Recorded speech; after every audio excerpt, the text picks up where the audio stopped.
Hey, everybody on social media, my family. Guys, it is another day for Leveling Up. I'm so grateful to be here. I'm your host, Brigham Blackham, and we have a very special guest today on this call. This is my good friend, Clay Westerlund, and I'm so excited to be able to dive in and to hear a little bit more of his story and to be able to talk a little bit more about entrepreneurship and business. Remember, the purpose of this call today is going to be a little different than normal. This is actually going to be how we really understand what it takes to be an entrepreneur and how to go from wherever you're at, whatever your background is, uh, to get to that next level. Now, one of the things I love about my good friend Clay is not only is he willing to share about what it is that he's got in his business, but he's someone that has actually created some masterminds. He's been creating some value all along the way. And it's cool. Once you get to a point where you're making money that you're like, you know what, now I want to make a difference. And that's what he's going to be doing today, sharing some insight and ideas about how we can get to that next level, how we can improve ourselves. And I'm going to ask him a couple questions, hear a little bit about his origin story, some of the cool things that he's been able to do. And then we're hopefully going to build some bridges for you today to be able to get to that next level as well. So, Clay, tell us a little bit about your backstory. How'd you get into this entrepreneurial game? How are you getting that origin story? Tell us about yourself. Well, I mean, being a product of the '80s, I would say that my origin story as an entrepreneur was pretty similar to a lot of kids, my age. As a teenager, I was out there mowing lawns, shoveling sidewalks, shoveling driveways. That was, I guess you consider, kind of my first real entrepreneurial endeavors. Obviously, I still did the whole lemonade stand as a kid, but that didn't really seem scalable at the time, and I did get a lot of help from my mom. I love it. So so like I said, did the whole mowing the lawns, because as a teenager there was a lot of stuff that I wanted, and so that was the only way that I could earn money. um, so yeah, then that entrepreneurial kind of spirit, I guess they call them side hustles now. Really stuck with me through college, and I was always trying various things. I still had like a normal job, but I was again always, I like to say, I was doing side hustles before side hustles were cool. makes me sound old, but yeah. So I mean, I did everything. I bought into like a franchise for distributing an energy drink. That was kind of fun. I had to go out and go to different convenience stores to get them to stock it, and then I put on promotional parties at clubs, and you know I could go on for hours on all the different entrepreneurial endeavors that I tried. More recently, and we'll get into my short-term rental business, but I would say kind of my first real professional company was I did marketing consulting for small businesses. When I was in college, I was actually taking some of my student loan money and purchasing courses, online courses, listening to podcasts, all about kind of in the internet marketing realm. And then before I even graduated college, I actually started, picking up some from friends and family, clients that had small businesses, doing some consulting for them. So that was kind of my first, like I said, real quote unquote real business. Yeah. And then my most successful one to date, which I can share more about, is that I currently have a short-term rental management company.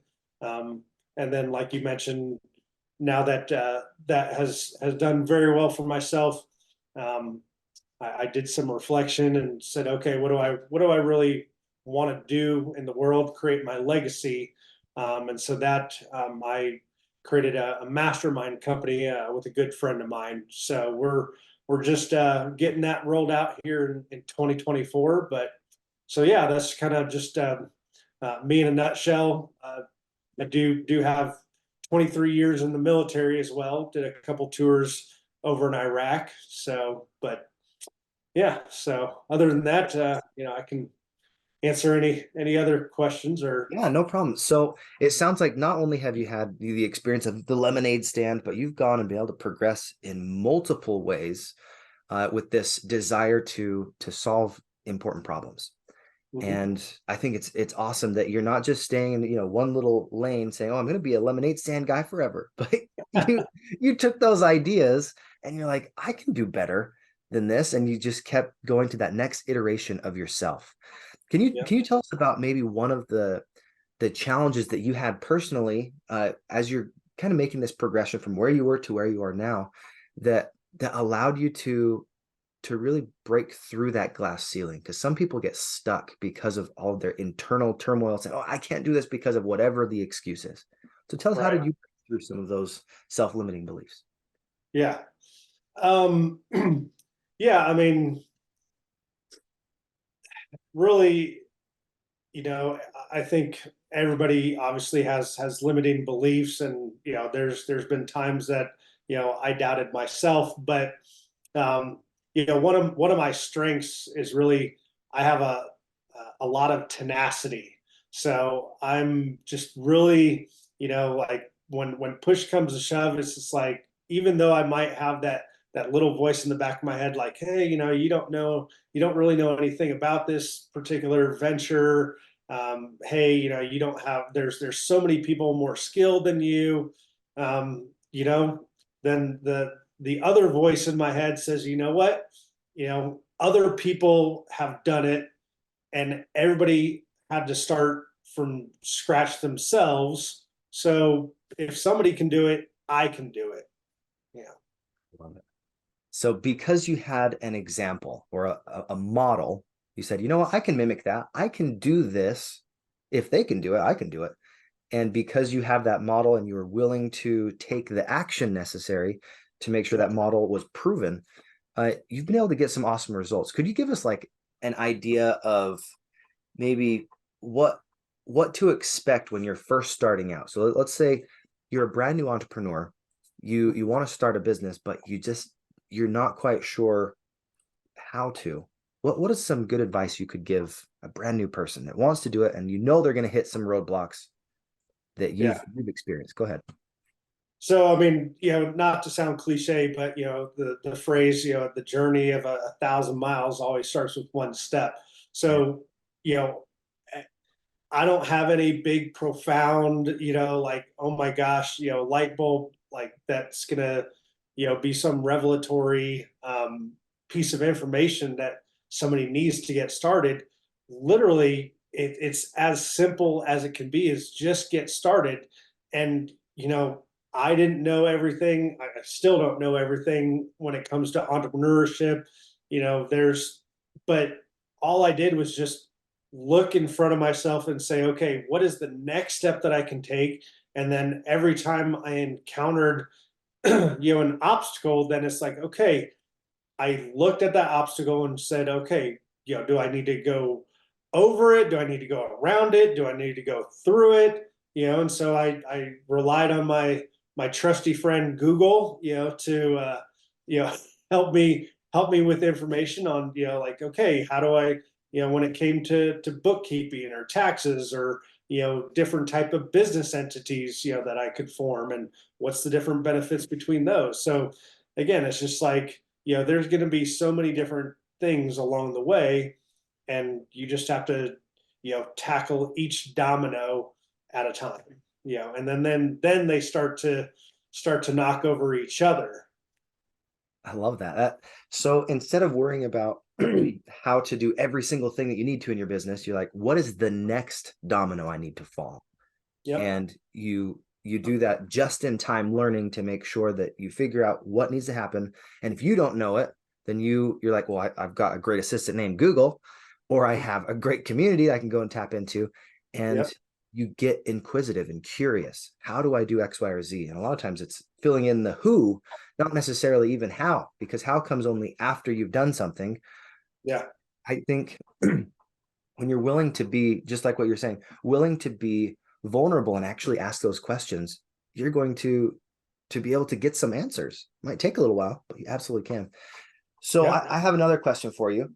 Since you started really diving into growing and expanding your business, I'm sure there's been some times where you're like, man, why did I do this? What were some of those moments where you're like, oh, what are the struggles and the challenges that you've experienced, and why do you keep doing it? Because I know it can take you out of the game if you don't have the right mindset. Yeah. Well, I don't know if this sounds bad or not, but I think for me, it's really about control. I don't know if that qualifies me as a control freak, Yeah. but but yeah, it's just, like I said, going back to control, it's just like, you know, I think that most people, well, everybody wants to have some sort of control over their lives. There's very few people. I don't think I've met anybody that says, "Okay, yes, literally tell me every single thing, like, what to wear, what to eat, how to do my hair." So, we all want various aspects of control over our lives, and some of us, decided to take that desire for control a little bit further and say, you know what, I want to have more control over my destiny. I want to be able to control when I wake up, when I go on vacation. So another word for control is freedom. So that's really what it boiled down to me for was, again, freedom to choose. Mhm. So, I and love I that. figured out what I had to do in order to get that. So So if I understand you correctly, because of the lifestyle you've chosen now, instead of feeling like other people are controlling you, you're like, you know what? I have options and I get to choose between these different lifestyle choices. I get to yeah, say, oh, I'm going to go live in Utah for a little while and go skiing a couple times a week. snowboarding. Because, oh, wait a second. How did you do that? So tell us a little bit more about your lifestyle, because I think it's so unique. You got a little bit of a nomadic lifestyle, Hmm. and it's so creative the way that you've run your business because you can do it from afar. Options are great. Thank you so much, Doug, for that comment. Yeah, options are good. I love that. Yeah, tell us a little bit more. How did you create this lifestyle? Right, go ahead. Yeah. So it started with a vision. I mean, it's again, other people have said these quotes, before me. So, but it's like, I can't remember who it is, but they're basically the phrase is like, if you don't know where you're going, you'll end up anywhere. So if you don't, again, know where you want to go, and again, what I would encourage people is just come up with something, no matter if it's, small or not. And it's like, yeah, you may not know where you want to be in 10 years, but try and push it out. Okay, a year or two, 5 years, where, that phrase, where do you want to be? And a lot of people struggle with that because they just it's again, it's a self-limiting belief. It's like, well, they haven't even given themselves the permission to think of, like, okay, if I could do anything, where and what would I do? So for me, again, I didn't have that problem of not giving myself permission. uh so really, talking to some people, once I recently started living a nomadic lifestyle, which was officially August 31st of 2023. Some people right after I had done it had mentioned to me, like, wow, Clay, hey, like, I remember you talking about this 10 years ago. So, you know, and so just for everybody's context, the reason I was finally able to start living a nomadic lifestyle is because my daughter, my only daughter, she finally graduated high school, in May of 2023. So, my fatherly duties, as far as having to physically be there to be her dad, that obligation was over. So then that allowed me the freedom freedom to travel. And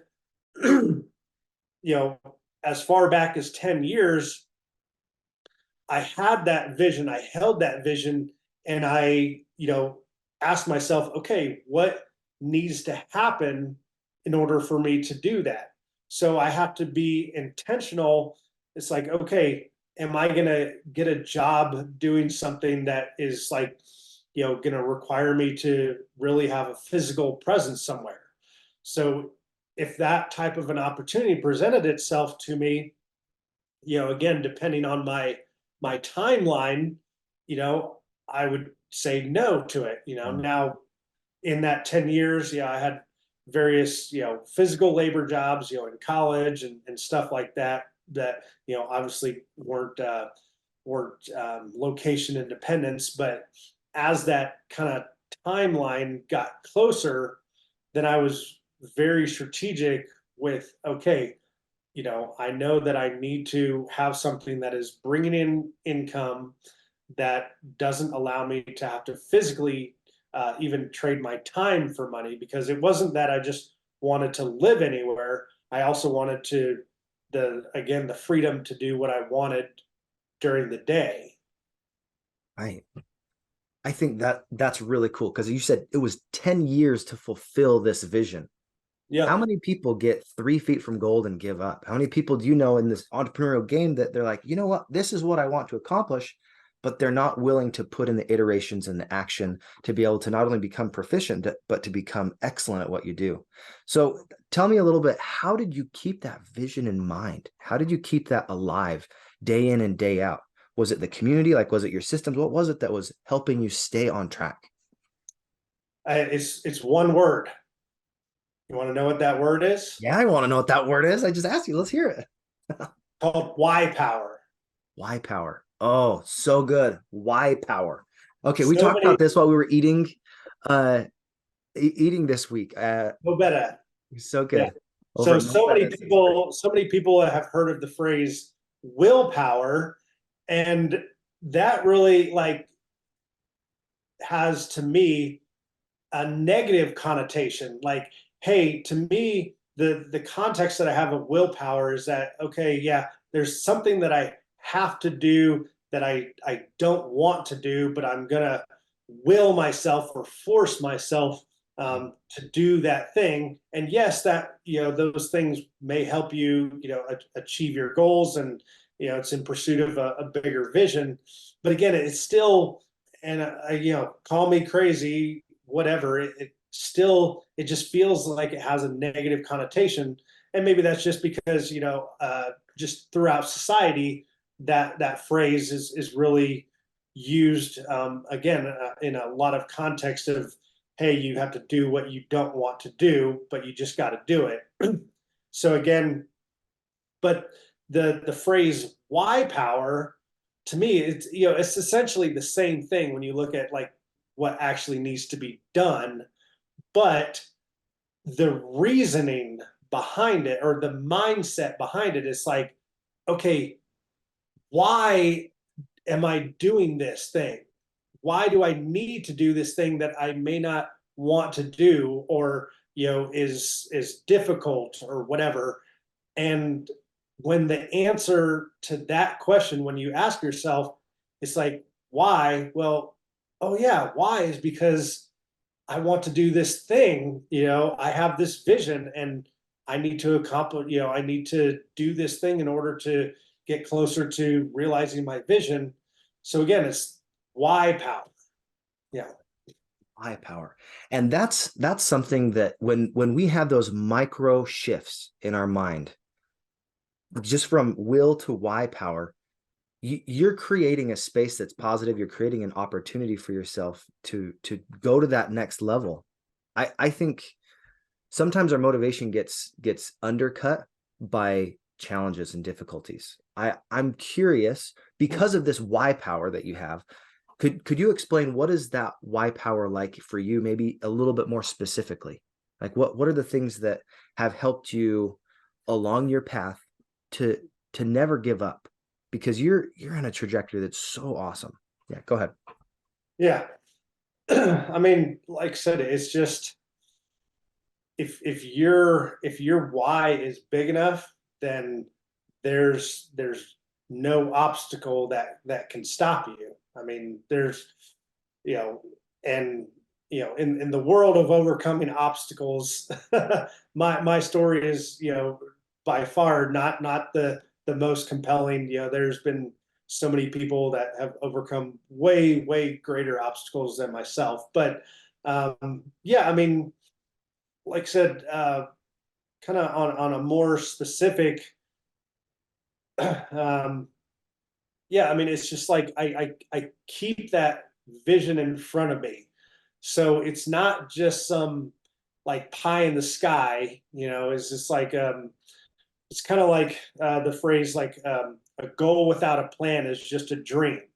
So actually having that vision and then putting the tactics in place and keeping that vision in front of you, that's really, what really helped me. It's like, okay, it's not just a matter of like, positive affirmations and hoping that this thing is going to happen. It's like, okay, I'm actually going to put together a plan with the best resources that I have available, the knowledge that I have at the time, and then I'm just going to take the next best action. Love that. Thank you so much. Now, I'm curious because I know some people online don't know you here yet. So if you were able to say what the one thing that helped you go from no short-term rentals to now managing, you said it was over 30 short-term rentals. What was that Yeah. thing that helped you actually go and do that? Because that's an accomplishment, man. That is amazing. Yeah. So yeah, it really what I tell people is it's a phrase. It's not a one word. No problem. It's a short phrase, and that phrase is who, not how. Love it. So you know, and then there's actually a book, by Dan Sullivan and Dr. Benjamin Hardy, called Who Not How. It's a great book. I read it, just a few years ago, but I was actually implementing, Who Not How, before I even read that book. Before that, it was commonly referred to as outsourcing or whatever.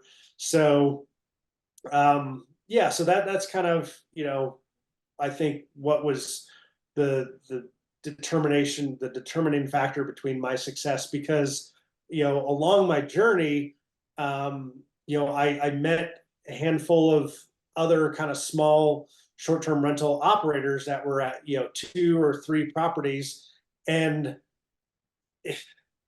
it's so crazy, but they would actually brag to me how much money they were saving by cleaning the properties themselves. Oh, I was like, oh my, like, again, it's like in their mind, they're saving money because they're the ones cleaning, so they don't have to pay somebody that money. When it's just like, well, okay, if that's what you value your time at, 20, $25 an hour, which is kind of roughly what, most of my cleaners make, versus I can be honest with you, I personally value my time at way more than $25 an hour. right. So, again, with that mindset, it was like, okay. And so not to say that I never cleaned any of my properties in a pinch, but whenever possible, I always try to apply the who, not how. I think who, not how is a great reframe to that challenge, right? Yeah. And this idea of outsourcing, it's so true. The value that you can bring into a team if you have the right person that's reliable, that actually you can say, hey, get this done at this time frame, and they get it done in that time frame. Take so Yeah. much stress off of you. Like Yeah. so important. So yeah, for me, if I didn't have cleaners, they would get horrible reviews because I'm not the best cleaner, you know, because I know what clean's supposed to look like, but I'm not the best person Yeah. to get there. Yeah, that's another thing. It's like, yeah, I don't really like doing those things either. It's like, and I'm probably not even the best at it, so Yeah. So hire the people that are super powered in that way, that they have those skills and they've developed them skills maybe over years. yeah, And getting them in place, not only are they going to probably do a better job than you, yeah, you're also going to have all the stress and the mind a space to be able to go do more properties, to be able to go do more things. So you yeah. said, how many properties are you at right now that you have under management or that you own? Yeah, so currently I'm managing 32 listings. So, and then that also includes a motel out in New Mexico. So, Nice. So yeah. 32 listings in a New Mexican motel. That's so cool. So I uh don't know if that qualifies me as a hotelier, but I'm trying that title on. hotelier. I like it. Oh, that's good. Um, as you went from, let's say, 3 to 5, where you could probably mostly do it by yourself, to now having over 30, you said 32 properties. Yep. What have been the key roles that you felt have had to be filled so that you can continue to expand? Right, right. Well, I can tell you that obviously the number one person's role that I filled from the get go was the cleaners. Mm. 'Cause, again, it was actually literally physically impossible for me to do it. So my first Airbnb, well, my very first one was just a room in my apartment condo. I lived with my daughter. It was a 3 bedroom, 2 bath, and one of the spare bedrooms was my office. And it took me walking up by my office, a few years looking at it and just thinking like, man, like, so I used to work, in the living room on my laptop. I never actually worked in my office. And so, every time I would walk by my office, I'm like, man, this thing isn't making me any money. It's just like a glorified storeroom. So then I finally, I kind of always been in real estate. So I finally pulled the trigger and turned my room, spare room into, a short-term rental. And, I'm from a college town. So I got a lot of, grad students coming in for, week or two long projects. So that one I did clean myself, or should I say, I had my teenage daughter, cleaning that. So I love she it. was, Hiring your daughter to do it yeah. because she probably did it better. No. but but then so then the next step, or the next iteration, I actually deployed to Afghanistan. And so what I did then is I took all, like, me and my daughter's, like, personal items out of our apartment, kept all of our furniture there, and then each of the bedrooms was its own listing. So so again, I was in Afghanistan, so I literally physically couldn't clean the places. So Yeah. again, cleaners were my first role. But then when I got back and started, managing other people's properties, or when I should say, I started with arbitrage. So, but that's a story for another day on the differentiation between that. Um, but yeah, I think probably around the 3 property, maybe the 3 to 5 property mark. Um, the first role that I hired, aside from the cleaners, was a virtual assistant. Mm. And so, a lot of people, again, it goes back to the mindset of like who, not how, and having a bigger vision. And so instead of me saying, okay, well, hey, I can save this money by paying, keeping that profit, or paying myself, it's like, no, I'm going to take money out of the business that I could be paying myself and pay somebody to do something that, yes, I could do. But again, having that virtual assistant, and their only job, is just part-time, and their sole job was just coordinating with the cleaners, just following up, making sure, because, in the beginning I didn't have a lot of systems in place. So the cleaner coordination was a manual process. So again, and then I eventually had them start taking over guest messaging, guest communication, obviously stuff that the VA didn't know how to answer, then I would jump in and, provide those answers. But so bottom line is that all throughout my business, through the journey from 0 to 30 plus now, is I have been diligent about buying my time back. Because that's the one thing that we all have the same amount of. So, some people can buy more of their time back than others. And, like I said, that's something that I was very, very committed to buying as much of my time back as possible.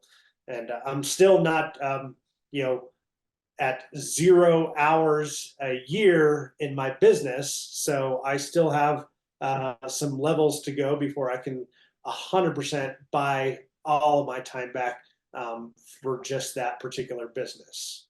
But it's pretty minimal at this point. So I think it's awesome that you have that mindset that your time is like exponentially more valuable than money. Yeah. And if you can trade a little bit of money to get back that time, it's so important. I heard this example from a good friend of mine. He's like, well, if you went back to your W-2 job and you're like, hey, I'd like a refund on 8 of my hours, please. What are they going to do? They're like, sorry, you can't do that. Right.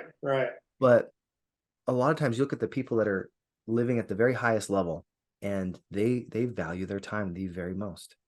Yeah. And they'll spend whatever they need to make sure that they can shave off time frames. That's why coaching is so important. That's why mentorship is so important, because can you do this? Do you think you could have done this to this scale without mentorship or coaching or help?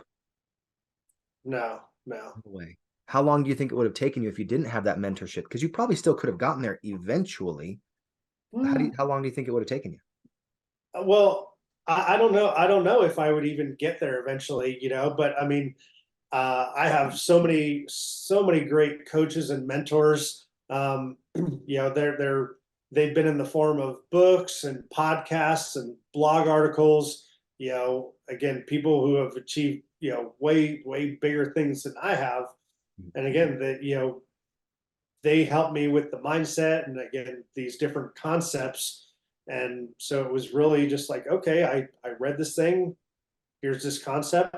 Now go implement it, but if and I think that's really the difference between a lot of people that, and I bet you some of the people that, 4 years ago when I was getting started that were bragging that they were saving money cleaning their 3 Airbnbs, I could probably assume that they're probably still at around 3 Airbnbs, right now. And that's probably, because they don't have any coaches or mentors. They're watching Netflix at the end of the day instead of reading the books, or listening to podcasts. They're jamming out to Taylor Swift on the radio instead of putting having a rolling university in their car. So, and nothing wrong with that. It's just that those choices lead to the lifestyle that they are able to enjoy. I love that. Well, Clay, we had a question from my friend Michelle, who's in our audience right now. Michelle, if you want to. Hi, Michelle Torres. Hello. Hey, how you doing? Sorry we had to wait a little bit, but yeah, give us your question, and then we'll just keep going on. Just had a couple of them. So, when you first started the Airbnbs and you found your crew for the cleaning, how was it a company? Is it just personal people that you know? How did you qualify them? Yeah, great question. No, it wasn't a company. For the amount that a company wanted to charge, I could, I would have been very, very, high compared to my competitors as far as what the guests would have to pay for their cleaning fee. But yeah, so in the early days, I just used the good old fashioned Facebook. I was just in one town, so in my local like buy sell trade group, and I just post on there like, hey, I have a couple Airbnbs. I'm looking for some part time cleaners, and and to this day, like the majority of my cleaners are mostly single moms with young children, so they kind of need that flexibility, and thankfully the turnover time that I need the units turned over, which is between 11 and 3, that works well with a lot of moms' schedules. So Yeah. And then another question would be, so who's doing the like for the Airbnbs on the Airbnb site? So like for their bookings and all of that, are you taking care of that yourself, or did you hire someone to do that? no, so anything that can be done in cyberspace is handled by my virtual assistant. So again, that was early on. It was just handling guest communication and cleaner communication. But now I have a team of like five full-time virtual assistants that run pretty much all aspects of my business, everything from guest communication to handling claims management to, balancing my books, reordering supplies, all that hiring and firing cleaners. Like I don't even know, when we have new cleaners on board, because they handle all that for me. Okay. And then so at the beginning, so let's just say to find out, hey, these guys are cleaning and doing what I want done. You go over that, or you already have someone that just does all that for you? So if I'm understanding you correctly, are you asking about like spot check quality control? Yeah. Okay. Because they're cleaning, but again, like I kind of heard you and Brigham, what Right. somebody's cleaning and someone else is cleaning is a little bit different, just to kind of Right. meet standards. Yeah. So thankfully, in the beginning, I had some good cleaners. I didn't have the systems and the processes in place that I do now. Which in hindsight, I'm looking back like, man, I was playing with fire there. But yeah, so luckily, I had good cleaners that did what they were supposed to do. I didn't have any cleanliness issues. So, but it was, really when I started to scale, and especially out of my hometown, that I really decided I needed to implement better systems and processes to monitor that quality control, because Yeah. again, there was a couple times, and just like I don't know what's the phrase, but like all good inventions arise from solving a problem. So it's like I didn't think it was a problem until it became a problem when I had a guest show up and the place wasn't clean. So Yeah. yeah, so that's like I said, that Yep.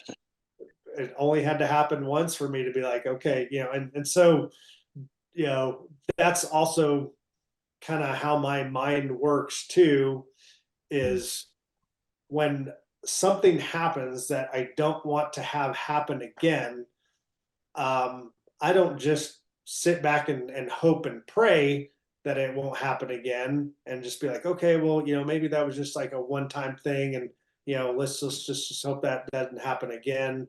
Um, my my brain goes to, okay, what system or processes do we need to have in place, checks and balances, so that this thing doesn't have, so that this thing doesn't happen again. Hmm. So that's where, again, my business has succeeded, because all along the way, I've systematized things. And so I've used technology wherever possible, and where technology falls short, then I use my VAs to fill in that gap. So I tell people, so I have a course that teaches people how to build a 6-figure short-term rental business. And I say, I show you how to automate, systematize, and scale to 6 figures and beyond. So again, automation and systems are the key. Yeah. I think you bring up a great point there. If we don't want to have an issue continue to be an issue, you have to break it apart and figure out, if this happens, what happens after it? And you do those if-then statements until you've automated that problem out of your system. And I think the value of any system is how easily you can adjust it. So tell us a little bit more. How have you been able to adjust your system, either on the fly, if I want to make sure this process gets changed, or how have you continually been able to modify and hone that system so that it serves you the very best that it can? Yeah. So so again, when I implemented the software to track the cleaners and provide checklists and all that, so that was like the first iteration, is like, okay, let's just implement the software. And so it's, for those who aren't familiar with it, the software is called Turno. It's formerly called Turnover B&B. And basically it kind of functions like an Uber for cleaners, in the sense that they can get connected to a property, and then whenever a reservation comes in, it automatically generates a cleaning project, and then notifies all the cleaners that are connected to that property, and then it's first come, first serve.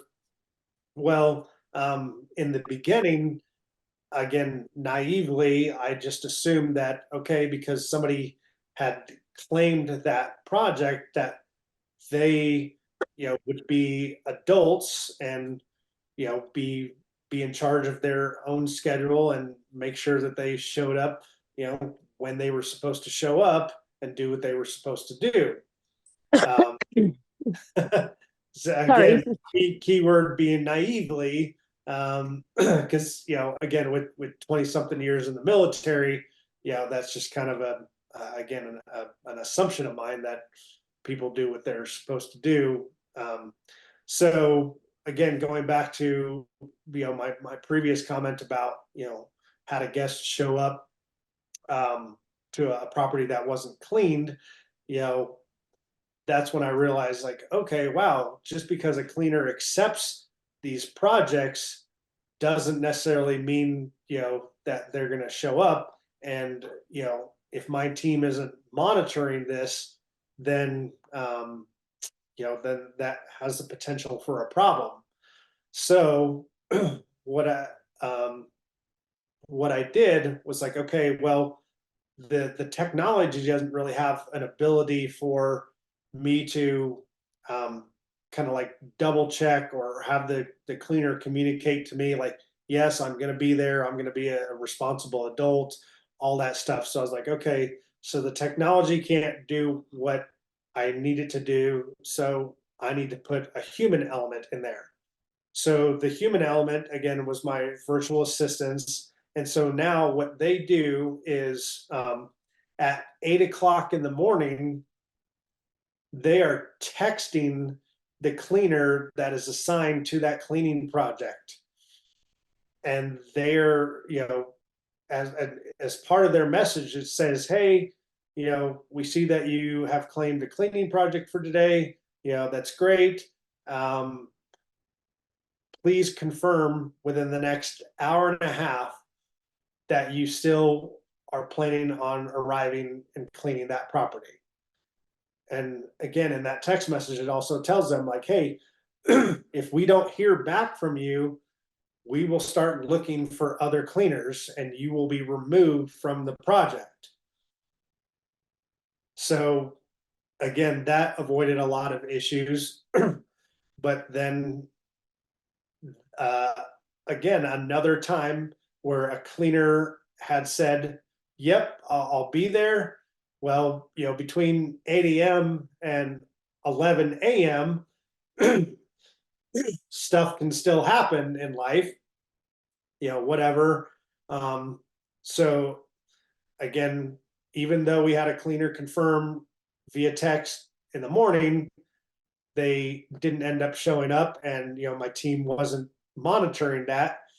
And so then, okay, we had a guest show up then to a dirty property. So I was like, okay, well, now we need to add another step into the process.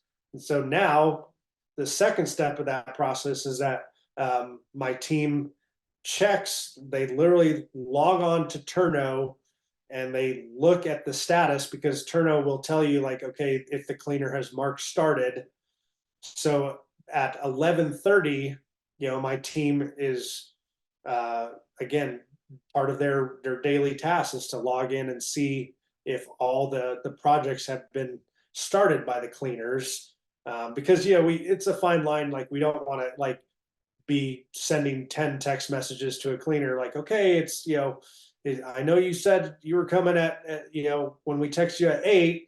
Okay, it's an hour before. Are you still coming? And then again, and we don't want to be like, okay, it's 11 o'clock. Are you at the property yet? So it's like, again, there's that fine line between monitoring things and then being overbearing. So again, we send them that one text in the morning, and then we're monitoring. And if they haven't started the project by 11:30, which again, they're supposed to be at the property between 11 and 11:30, then my team does send out them, another text message, be like, hey, we don't see that you've marked started on the project.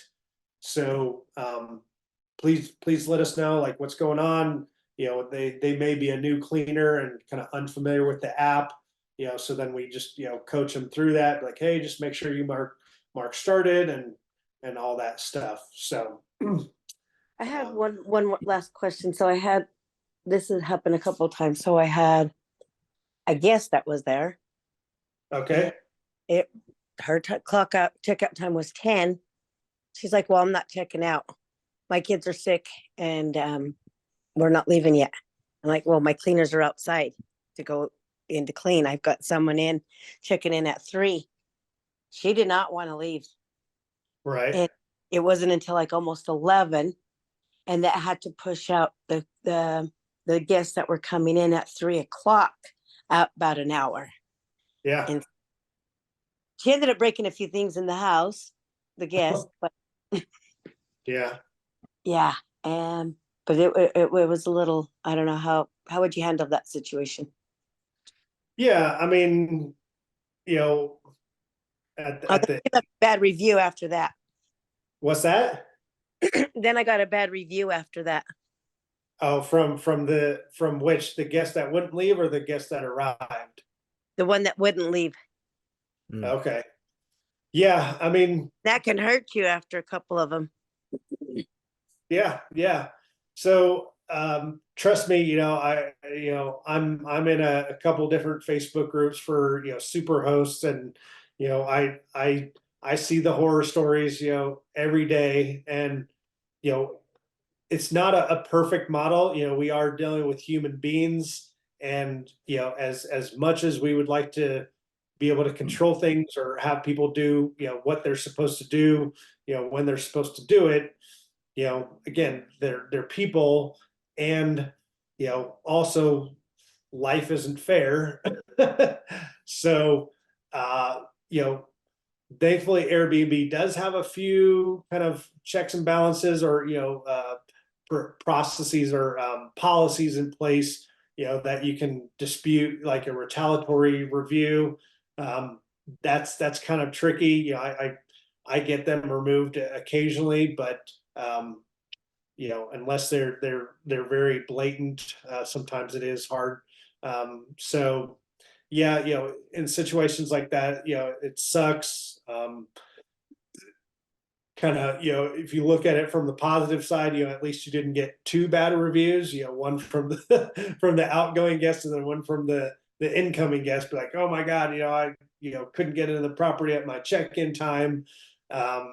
So, I mean, you mentioned your checkout time was 10, ours is 11. And, we used to have a check-in time of 3 and now it's 4, again, to kind of, avoid those issues. Most of my cleaners are done by 3. So then that also kind of creates an opportunity for, a little bit of extra revenue. You can charge for those early check-ins, again, if the cleaner is done. So I know some people that even have check-ins at, set to 5 o'clock, which is like, kudos to them if, for having that in place and not getting bad reviews. But yeah, like I said, to answer your question, there's not a lot you can do in that situation except just, try and be communicating with the guest and just try and, hope that they leave in a reasonable time, and communicating obviously with the incoming guest. And again, with damages, again, it is what it is. And, you just let Airbnb know and say, okay, they damaged this thing. And so that's why the arriving guest wasn't able to have this particular amenity. And, there's nothing we can do except deal with the issue and move on. And Michelle, if it's all right, I'm going to answer that question as well with my perspective. It's all about clarifying expectations with your guest before it's an issue. So for instance, on my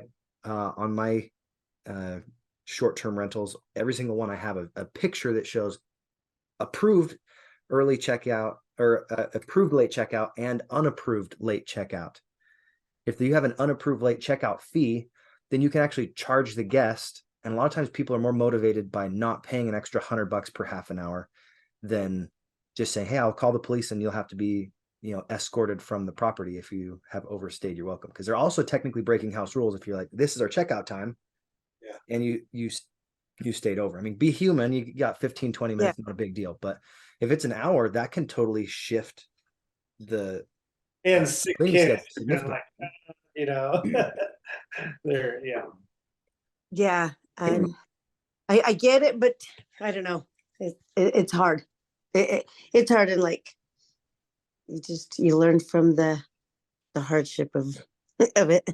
Sure. And another thing that's helped me eliminate that almost entirely, not completely, but almost entirely for my business, is the day before they check out, letting them know, here's our checkout time, and it's expected you leave before 11 a.m. having completed these 3 or 4 tasks. And if you haven't, then there's this fee attached to it.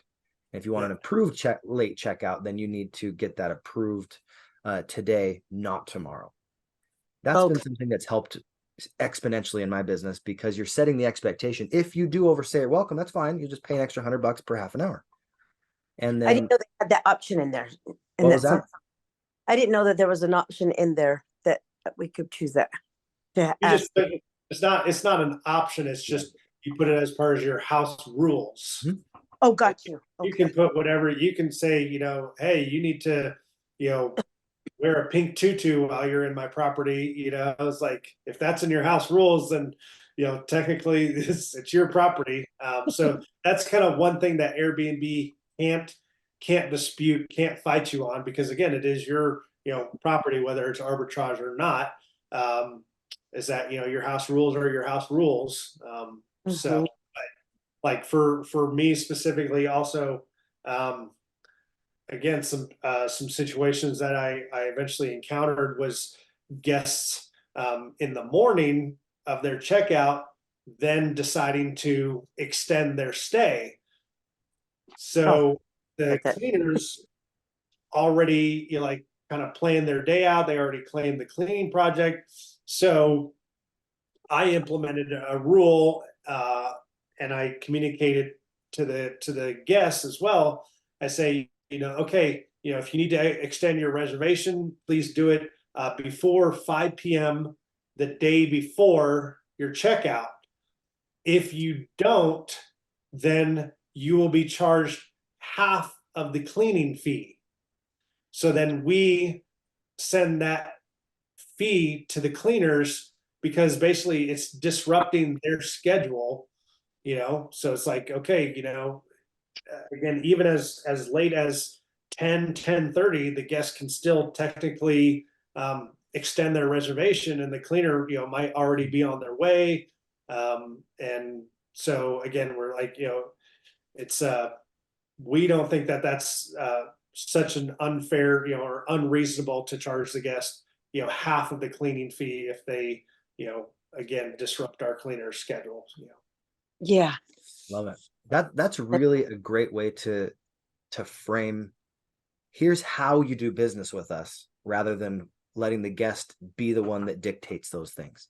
You set the clear parameters. You're like, hey, we would love to have you extend your stay. Here's how you can do that. And if you choose to do it before this time frame, that's fantastic. If you do it after this time frame, that's fantastic. Here's what the price is. And I think the more clear we can be with our guests, and the more clear we can be with anything in business, the easier it is for people to do business with us, and to not get those cross expectations. Because really, that's where the bad reviews will come in, is if they have a crossed expectation. Yeah. So, awesome. Well, before we sign off, I actually wanted to ask Clay a few more questions. And the biggest one I think is, if you could say one thing that helped you go from, really getting into the nitty-gritty parts of your system to where you are today, what has been the mindset around making sure that you consistently are adjusting and getting a little bit better all the time, that progress? How do you consistently progress? Yeah, I don't know, like a one word or something. I mean, it's obviously just a commitment to always improving my systems, and taking a look. So it's kind of like I tell people, it's like I only spend a few hours a week working in my business, but I also spend a few hours a week working on my business. So working on my business for me looks like, hey, how do we, figure out some new marketing channels, or, a different, acquiring more property. Again, another thing of working on my business is looking at my systems. And, when you're at the scale that I am,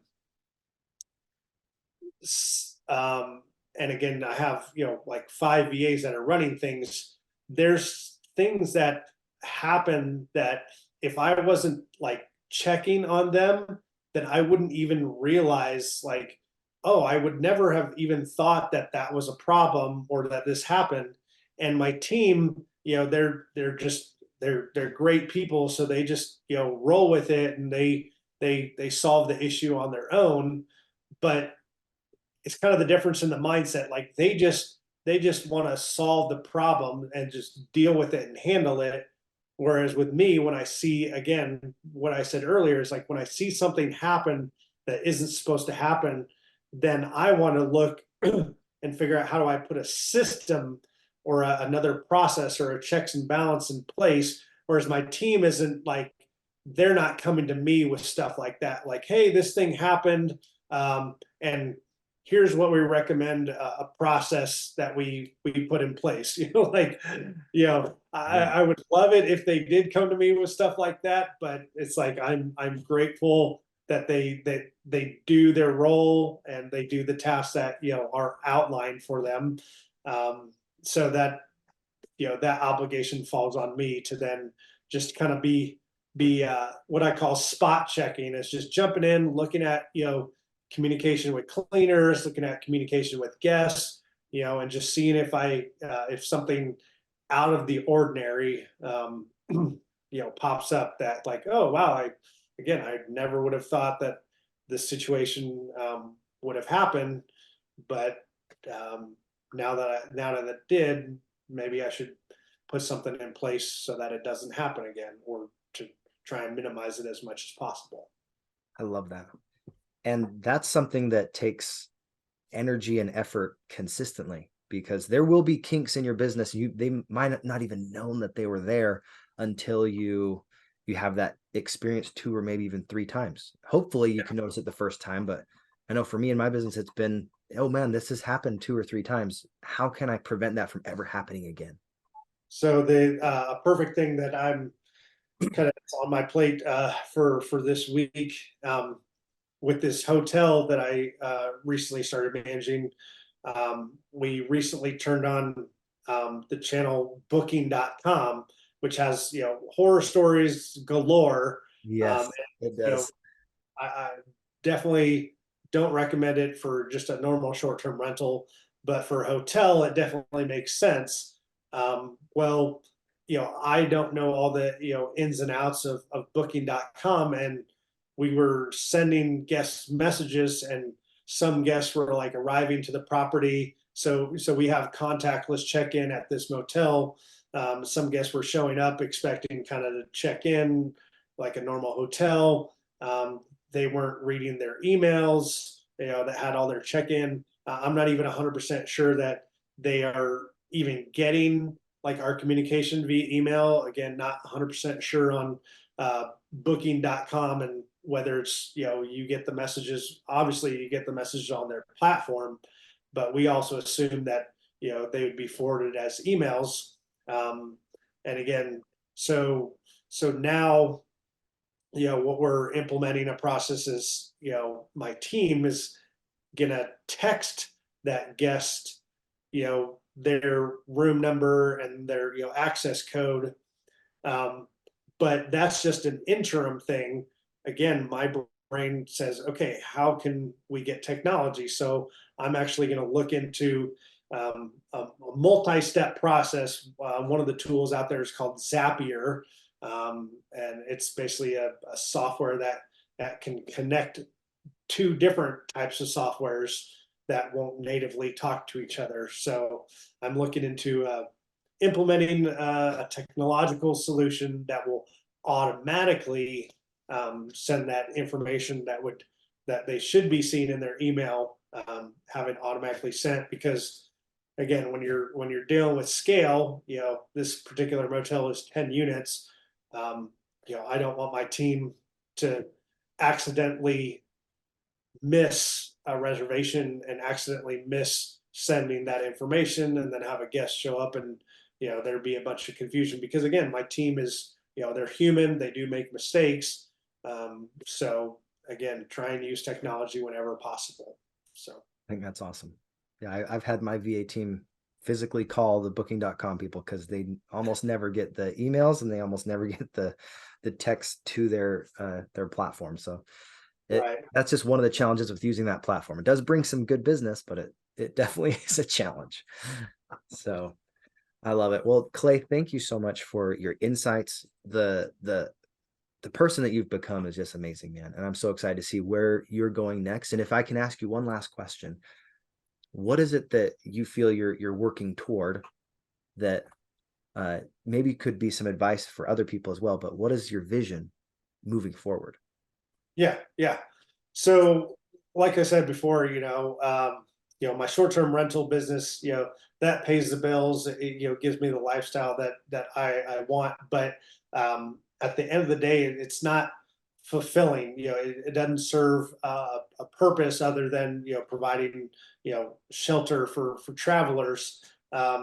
So it was, a couple of years ago that I really did some reflecting and was like, okay, what do I want my legacy to be? What do I really, really enjoy doing in the world? And so that the answer to that was, connecting with fellow entrepreneurs, helping them level up their business, but in a collaborative setting. So that's, what that looked like was creating a mastermind company. So, and I've put on a couple mastermind retreats, And one thing that's kind of unique about our masterminds is that each entrepreneur actually gets to have a hot seat. And I know the term mastermind gets thrown out there a lot, but really to me, a mastermind means like a group of individuals focused on solving, a particular problem in, at that moment. So it's not a speaker up in front of the room, sharing their knowledge. So I originally, my first name that I came up with that was Go Mad World. It stood for Go Make a Difference in the World. That was a little bit hard for people to kind of grasp, and so me and my business partner, Allie, we've renamed the company to 5 Billion Entrepreneurs. So if that gives you any idea of the scale of the impact that we want to make on the world, it's like we know what we're building is, we only hope that within our lifetimes we will get to have a glimpse of what the company and the organization will become. So that's what having a vision and a purpose and a legacy that is bigger than you, bigger than your lifetime is. So if you're interested in connecting with other entrepreneurs, again, check out our website. It's 5billionentrepreneurs.com. We do a monthly virtual mastermind, and then we do a couple mastermind retreats in person. We're looking at Budapest this fall. So if you want to get an excuse to travel overseas, come join us. Yeah. That is awesome. And I think keeping in mind that, you want to create something that's bigger than yourself. Yeah. And invite others to go along the way. I think we had 21 people on today, and you made a difference for all of us, sharing your insights, your story. Thank you for helping us overcome some maybe some kinks in our business on how we can systemize things and to really see what's possible in the short-term rental game, but also in the long haul with all that we do with real estate. Thank you once again for that. I'm going to close the live stream, guys. This was Levelin Up. So grateful to have you guys tune in. Have a wonderful rest of your day. I'm going to stop the live stream right now. There we go. Thank you all. Thank you so much, Clay. Man, that was awesome.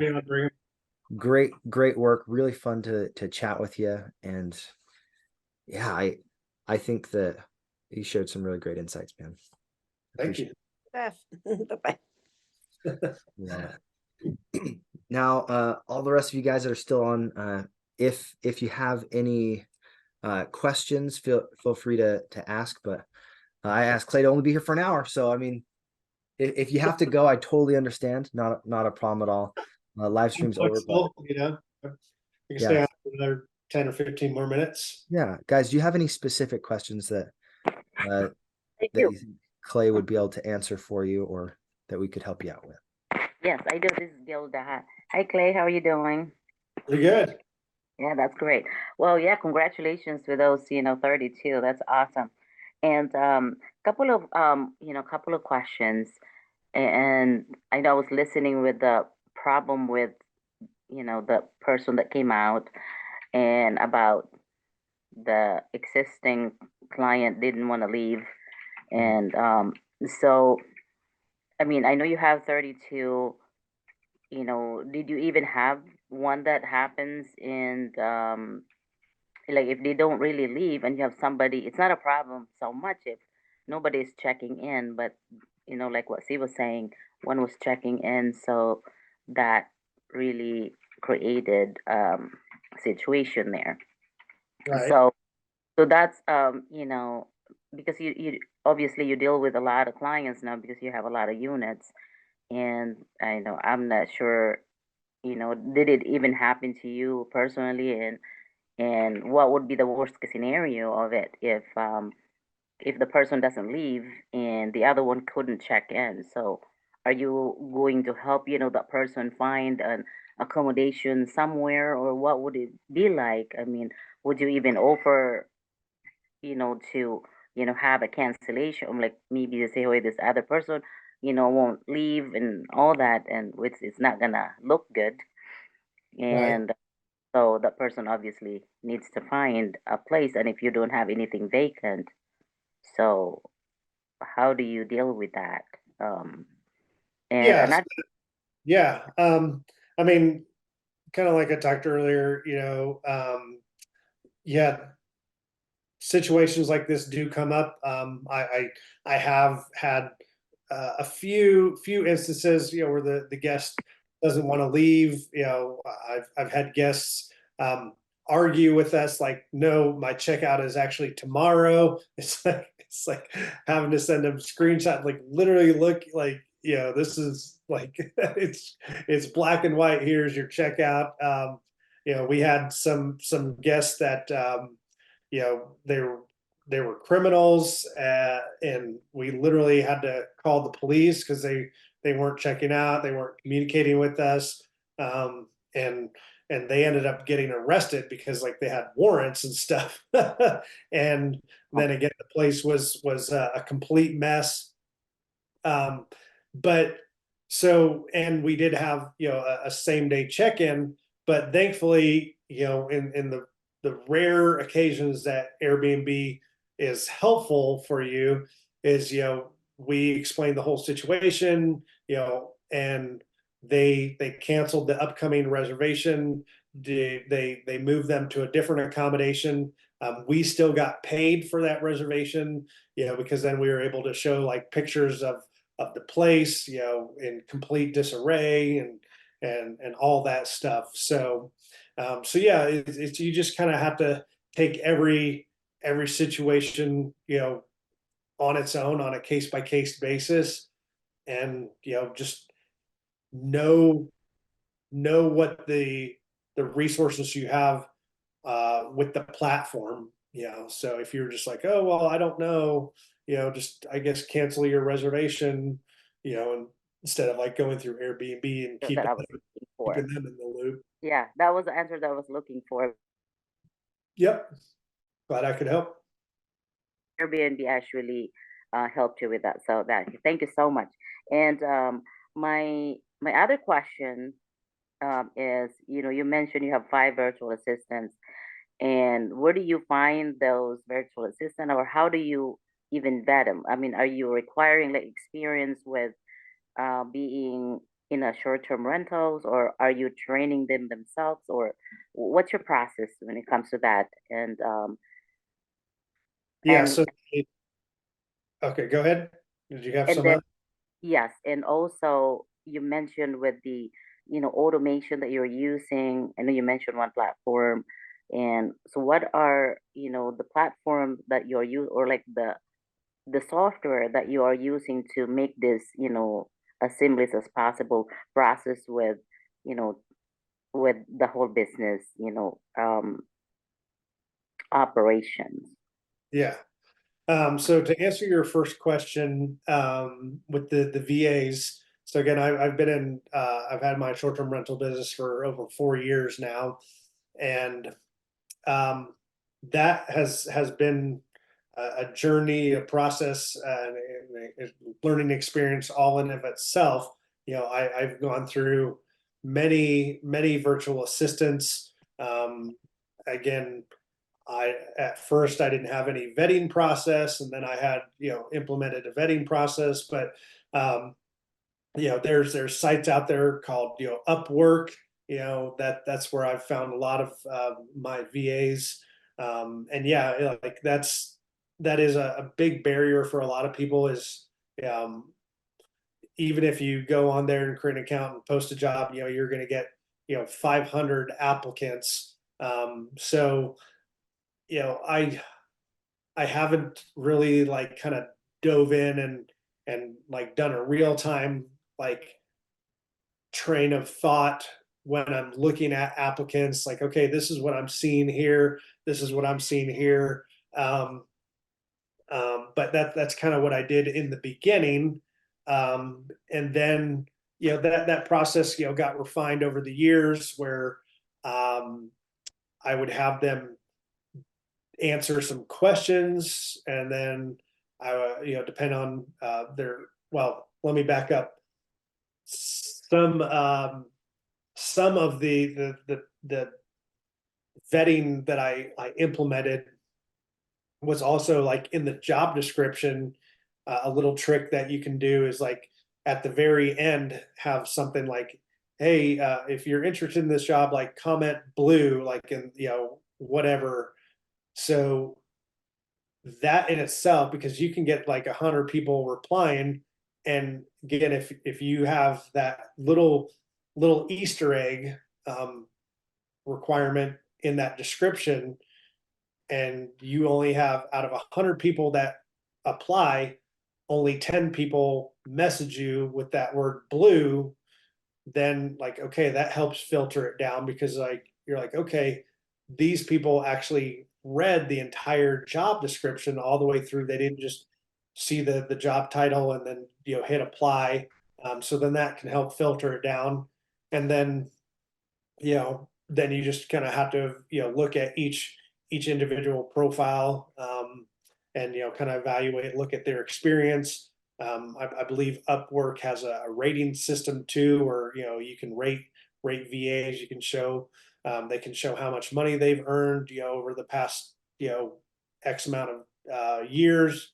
So obviously all those, there's a ton of stuff that's kind of outside the scope of what I can answer in just a few minutes, but I can. It's a good idea. I might expand on that. And then for your next question, all the systems and processes, or well, no, okay, going back, you also asked like, how do I train them? So again, in the evolution of my business, I used to personally train every single VA, and it used to take me, like at least 30 days to really get them spun up. And that was me, literally working through everything one-on-one with them. And then again, with that mindset, it's like, okay, how do I buy back my time? Then I just said, all right, for my next VA, when I'm training them, I'm going to start recording this. So then I started there. It's like I started recording like all the stuff that I was training them on. And then I put that, up on a website, a learning management system. And then I'd had, new VAs go through that system. So like, okay, now you're at a baseline. Now what questions do you have? So I did that. And then I slowly refined that training, instead of just recording, me working with somebody. It was like, okay, kind of going more in depth. So I did that. And now where I'm at is I don't hire VAs anymore, and I don't train VAs anymore.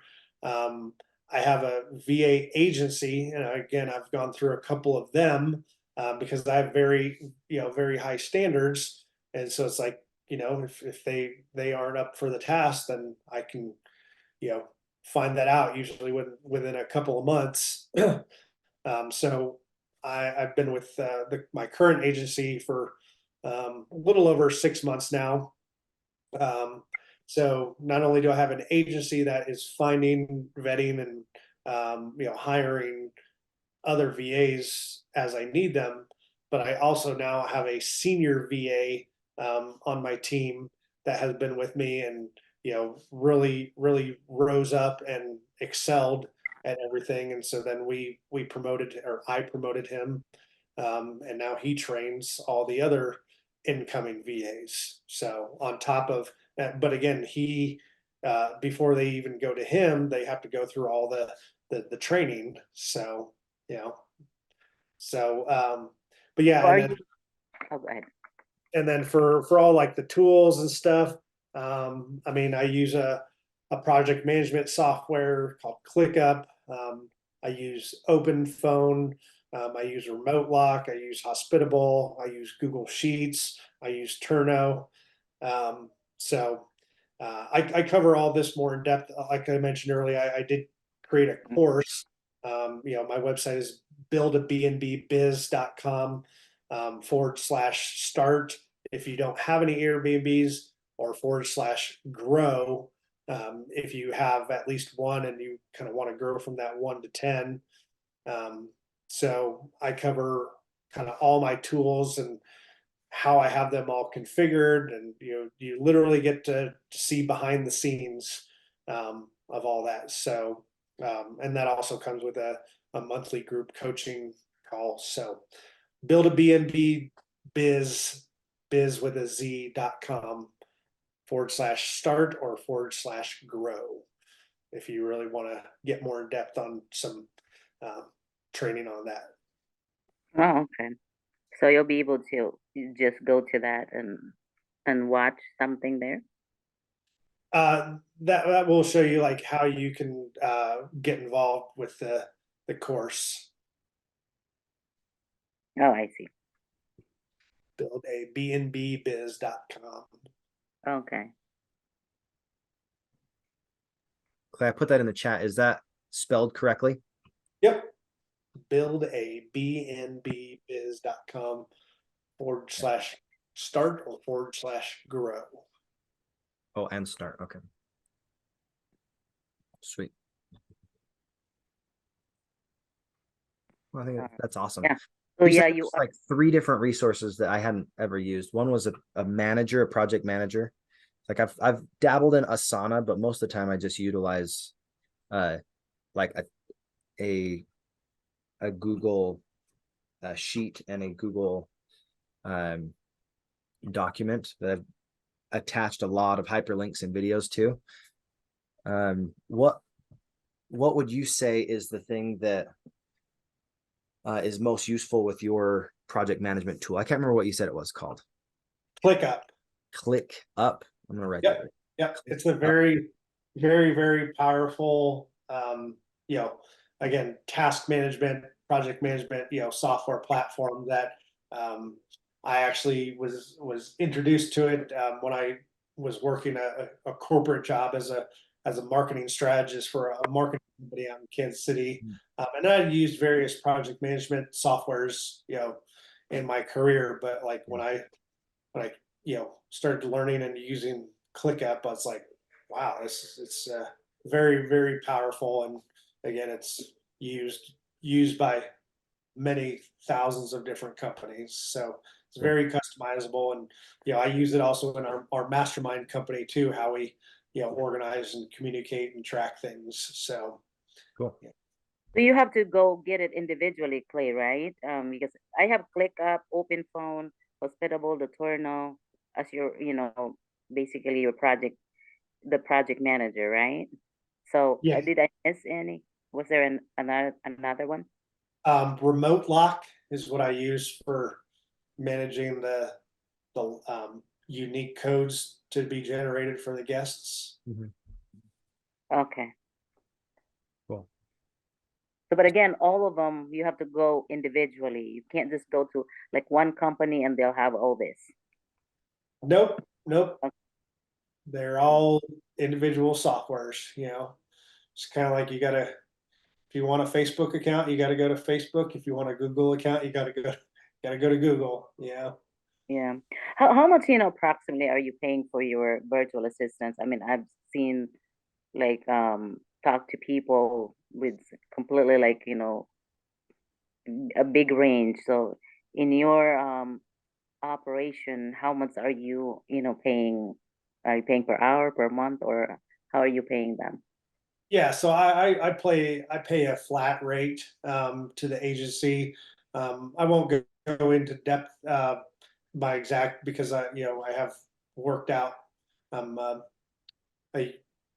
good deal with them, but I say on an average for a full-time VA overseas in the Philippines or whatever, you usually budget around $1,000 a month is a pretty good, again, starting point, depending on skill level. So again, that's 40 hours a week, full time for a month is $1,000. Mm-hmm. Okay. All right. Thank you. Because that is in a high from what I've seen. At least from other people. I mean, you can probably find them out cheaper. So, but that's just kind of a median. You can pay more or you can pay less. Just depends on the skill level. Just like in the U.S., there's a range of salaries, and you get what you pay for. Right, exactly. Yeah, well, that's the thing too, because like if you're going, you gotta make sure, they speak, good English, they can communicate, with that. Um, Oh yeah, yep, yep, and that's having a good robust onboarding process too, or vetting, and I didn't go over that, but we also now have a very lengthy, not super lengthy, but I mean, there's definitely a handful of um, hoops that cleaners that want to clean for us have to go through. There's a whole process. It's not just like, you know, they say, oh yeah, I can clean. And then the next day they're cleaning a project. It's like, no, it's a pretty thorough onboarding process that we have built out for vetting cleaners too. I know that Alex Rep uses some of the system that you put together as well. You say you basically have a questionnaire to make sure they are a good fit, and based on how they go through that questionnaire with and their experience, then they have like a course they actually have to take. Do you do that as well? Yeah, that's he took my course and he implemented that system, so but yeah, so the course again is just an onboarding, that consists of different videos that you say, okay, here's how we do this, here's a tool that you use, and then the software that we use is the type of software is called an LMS, a learning management system. So those softwares are designed again for corporations to do employee onboarding. So they have built into them the way the option for you to um, put in questionnaires at each, whenever you want. So after each video on our onboarding process, we have questions where it's like, okay, that's one question, multiple choice about the thing that they just watched, because we don't want just somebody just like click and play and hit and mute and continuing to watch their Netflix show. So it's like we have them answer questions all throughout the training, and then there's a final test at the end, and if they pass everything, then it's generates a certificate for them. So Sweet. And with that, you basically have is like an hour long kind of thing where they have to go through, watch the video, and then hit that, or is that like a couple hour long process to instruct? I think actually like the total length of all of our videos is around 45 minutes. Okay. So again, however long it takes them to watch the videos and then answer the question and then answer the test, maybe an hour, so As soon as again, they have their certificate, though, they'll take that certificate and then they upload it into uh, this platform and say, "Hey, look, I've completed that." yeah, well, the platform generates it and then they send the certificate to my team. Again, like my team could go and log in to the platform and be manually checking and following up. It's like, but again, the way I have it designed is like, no, like they need to be the ones being the cleaners, being the cleaners are the ones that need to be proactive. And, again, we send them, messages that say, okay, here's the instructions. Once you have your certificate, you need to send it to us. Because my team does not follow up with them. It's like, again, we're onboarding dozens of cleaners, at any given time. So it's like, if you want this job, you need to send us the information that we need. We'll get you set up for success, but Yeah. we don't chase people anymore. Clay, do you do a Yeah, for background check on any of your cleaners or maintenance That- professionals, things like that? A background check. Do you ever run that? Because I mean, I know that costs like, $25-$30 depending on the extent of the background check. Yeah, no, for the volume of cleaners, I mean, I think we probably have 300 cleaners, maybe not 300, but again, and some cleaners go through the whole onboarding process and they don't even end up ever cleaning a project. So again, But you, we're not going to lose money onboarding cleaners. Right. so do you normally use like companies that have more employees? So in that way, because obviously I know my mother-in-law and my father-in-law, they have somebody cleans their house, and they refuse to get like an individual because I mean I see their point, and because if that person gets sick, then what happens is nobody can clean. So they always go to like a company. So they're using a company, and if so, they see like different people come to clean. So how is it with with your cleaners? Are they like individuals majority, or are they like companies? Yeah, all our cleaners are individuals, and the way we solve the any one individual getting sick or vacation or emergencies, we have multiple cleaners in every city, and every property in that given city. All the cleaners in that city are assigned to be able to pick up and claim jobs at any of those properties. So it's not just like a 1-to-1 or a 2-to-1. Like, okay, you're the 1 or 2 cleaners for this property. Again, if we have, basically the rule of thumb that I tell my team is we keep hiring until we are at 5 active cleaners, and we define an active cleaner as a cleaner who's cleaned a project within 30 days. 5 active cleaners per property in a given city. So if we have 10 properties in a given city, until we have a bench of 50 cleaners, active cleaners, my team is continuing to hire. So this serves kind of as a dual purpose, is like, and I talked about this with another short-term rental operator. His name is Alex. He kind of was running into this running into a problem before he implemented my system, was that when you become dependent upon a cleaner, then they can start to dictate their rates. So then they're having to raise their rates on you, and if you don't have any options, then you're kind of like, okay, well, I guess I gotta, start paying you $50 an hour or whatever. Whereas with our model, we have multiple cleaners competing against each other to claim these jobs. So we set the rate at what we set it at, and if that doesn't work for the cleaner, if that's too low, then we're like, okay, well, that's your preference. We're not going to argue with anybody as far as, oh, you want to be paid more? Well, this is the rate. You either accept it or you don't. So they're competing against each other. Okay, that's a great idea.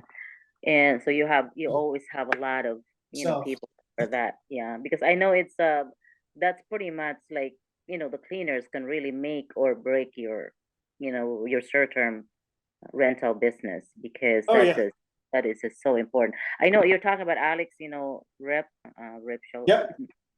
Yeah, what he does is actually he hires, like if he hires like I think he hires like a company, and that person actually would manage the cleaning of the whoever this person is gonna send, and all the way to even I don't know if he's still doing it now, and I know he moved back again to Kansas City. He was in Chicago for a while, but that's what he does, and even like the laundry, wash. So that's what he used to do, and he realized, like, once he learned my model, that he was gonna drastically reduce his overhead, because he relied on an on the ground like manager, and then they could only manage a certain number of properties before that got too much for one person to handle. So again, using our model where it's just virtual assistants and then cleaners, there's no middle person. It creates a leaner operation, and it's more scalable, quicker too. Mhm. Yes, yeah, because yeah, with his process, yeah, I mean, it's good because he was only using like 4 hours a week, I think. He may be using the 4 hour week, book. I know I've read that too, but Yeah. it's I mean, it's great, but yeah, he does have a lot, at least did, when he showed it to, you know, to to us because we used to have like a mastermind here with that and with the short-term rental, and so he was showing his processes and stuff, and yeah, the overhead was you know in the higher side. Yep. Yep. So yeah, he switched over to my model February of last year. Okay, he's got a lot now. I think he's got like 60 some now. Is that? Yeah. Sure. Never knew. I mean, he definitely has a handful of units. So Yeah, yeah. So, all right. Well, thank you so very much. yeah, It's Clay, just, thank you so much. And thanks for going above and beyond, even farther to what we were expecting. yeah, Great questions, guys. I'm really grateful to have Clay on today. And yeah, moving forward, this is the way that I want to do Thursdays, is just to have a great guest on and interview them from the community. So if you want to be highlighted, or someone that would be really awesome to be highlighted, feel free to reach out to me directly. Numbers 435-238-0707. But once again, Clay, man, knocked out of the park, dude. So grateful to have you on today.